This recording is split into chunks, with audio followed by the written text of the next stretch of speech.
Hey y'all, Dan with the Southern Paddler Channel here, and welcome to 9 days and 220 miles on the Suwannee River from Fargo, Georgia to Suwannee, Florida. It's about 7:30 a.m. on Saturday, February 10th, and we're at Bill's Fish Camp. 6 good friends and I all drove down from Alabama yesterday and stayed here last night. Our shuttle, American Canoe Adventures, will be here at 8 a.m. to pick us up and take us all the way up to Fargo, Georgia, where we will begin our adventures. If everything goes as planned, we'll end right back up here at Bill's in 9 days. Let's get started and see what happens.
Well, unfortunately, we had a little mishap on the shuttle drive up.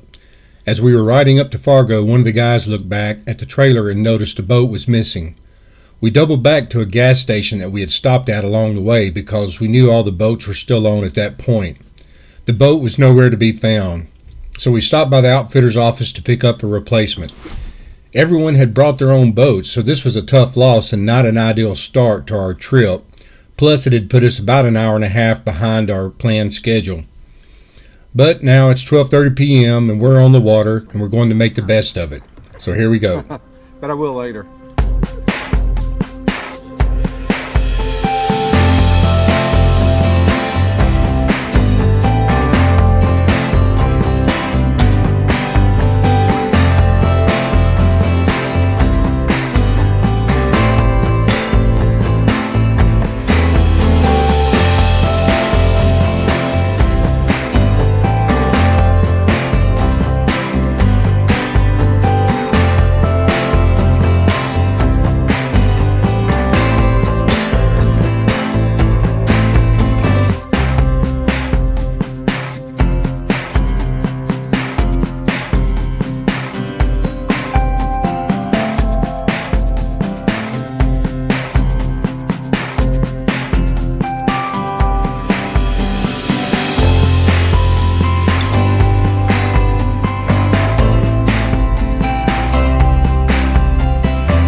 Because of our shuttle ride this morning, we knew this was going to be one of our shorter mileage days.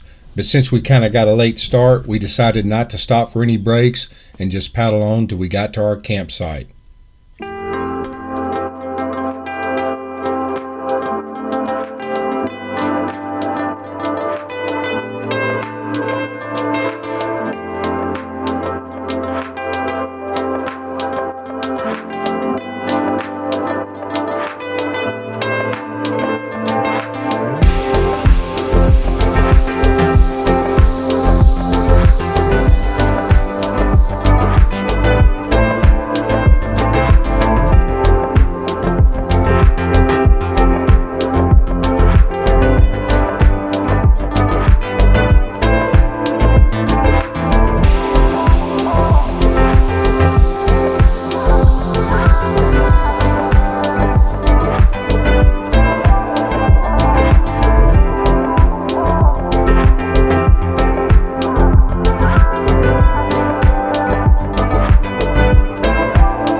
At 5:30 p.m., we found a camping spot on the side of the river in the Cypress Creek Conservation Area around mile marker 204. We had covered a little over 16 miles in about 5.5 hours. As you can see in this footage, there's a lot of this palm-looking plant which is called saw palmetto. At first I thought it was a kudzu of Florida, but as it turns out, it's a very important plant in the ecosystem there for both animals, insects, and some believe it even has benefits for humans. Here's the beautiful Suwannee River. This was a pretty decent spot for both tents and hammocks, but it had these little briar stalks everywhere. My ankles were chewed up when we left this spot, but otherwise it was a good camping spot, and we were glad to find it. That's the way it goes sometimes. In our group, we had 3 tents and 3 hammocks. Alan, Jerry, and Charlie and his wife Tammy were in the 3rd tent, and then Wes, Dawn, and myself were in the hammocks. Again, this wasn't the perfect camp spot, but it worked well for us, and we were very happy to find it late in the day. As I pan a little to the right, you can see I set my hammock up next to this gator/mosquito pit. No, nothing bothered me, but I did have my bug net up, and I'm thankful I brought it. Well, that wraps up day one.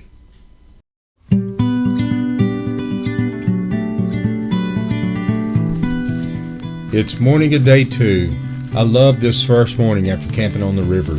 To me, this is when it really starts seeming like a trip, when you get that first camp in and you wake up out in the wild on the riverbanks. I love that first day waking up. Now today is going to be a big mileage day, so we're going to pack up, get everything in our boats, and get on the water here as soon as we can. We're looking to do about 30 miles today to make it down to Big Shoals. There's a mandatory portage there, but we're going to stop there and actually camp for the night, but we'll get to that later. You know, day two is also the day that you kind of look to find your groove paddling. If you haven't paddled all day in a while, it can take a little getting used to. So I know that this first day of paddling, especially with 30 miles, could be a little rough, but I'm ready for that challenge. I'm looking forward to it, and I'm ready to get on the water and start moving.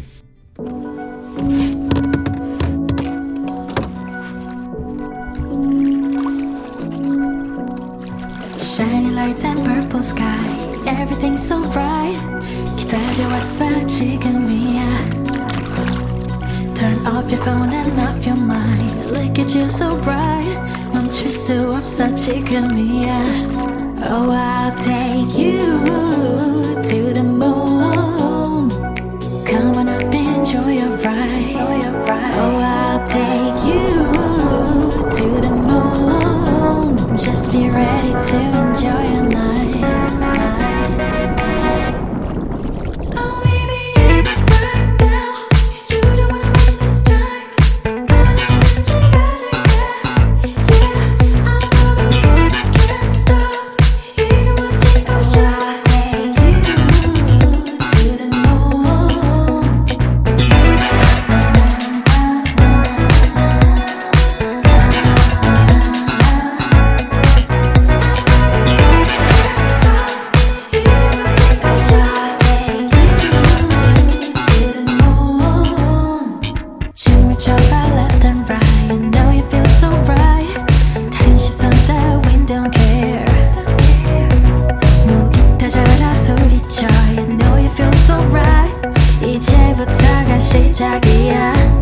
Oh, I'll take you to the moon.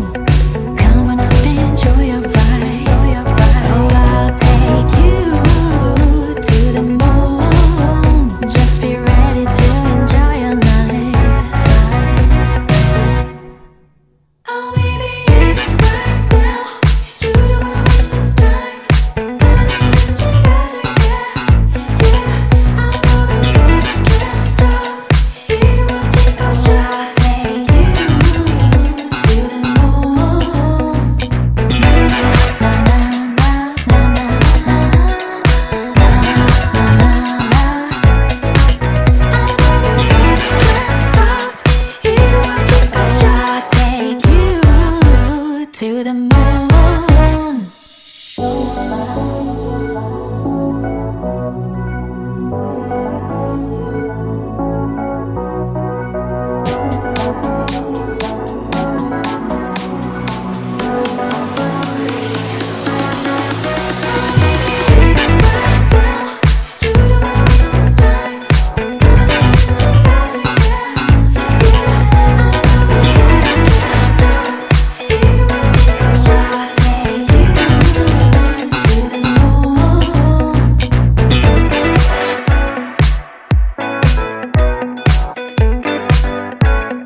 Well, here it's about 12:30 and we're stopping for lunch. Normally when I'm on the water, I like to keep moving and keep paddling, but I do enjoy these little breaks where we stop and get to hang out and chit chat. And of course, I always enjoy eating a little snack. It's always a good chance to stretch your legs and again, just kind of catch your breath from paddling for several hours on end.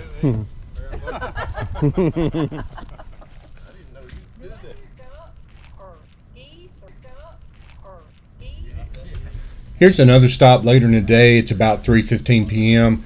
I think we stopped mainly just because this was a really cool sandy beach that we wanted to check out. But it's, again, a good opportunity to stretch your legs and catch your breath. But as we get later in the day, it's also a good opportunity to kind of regroup. We get spread out during the day, people paddling at different speeds, so as we start looking for a camp spot or getting ready to take out, it's always a good thing to kind of be bunched up a little more. So another good reason to stop late in the afternoon.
Man, listen to those shoals talk. This is Big Shoals and we're pulling off for the day. We've done almost 30 miles over about 8.5 hours and it's time to get off the water. Now these shoals, and this rapid is runnable depending on your skill level and the water level, but with 7 more days left, none of us decided to risk it. Besides, we're going to camp here tonight, so this was a good spot to get out, get our boats and gear out, walk up this trail, and try to find us a good spot to set up camp for everybody.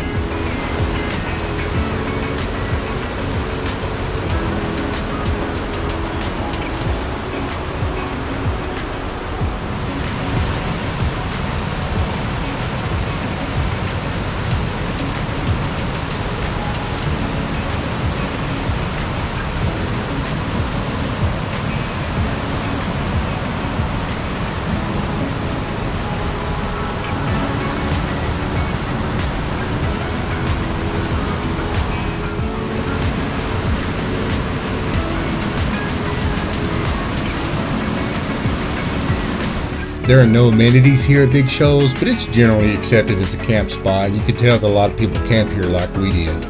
The shoals provide a good background of white noise if you like that, but personally I prefer the quiet, but I did hear a few in our group say that it was a little noisy. So it's getting dark and we're setting up, and I was in a hurry and I tied off to a dead tree. And when I sat down in my hammock to kind of tighten my ropes, I heard a crack and it came tumbling down. Fortunately nobody was hurt, but it did poke a hole in one of Dawn's dry bags.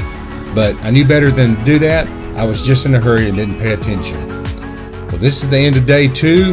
I hope you join us for part 2 of 9 days and 220 miles on the Suwannee River.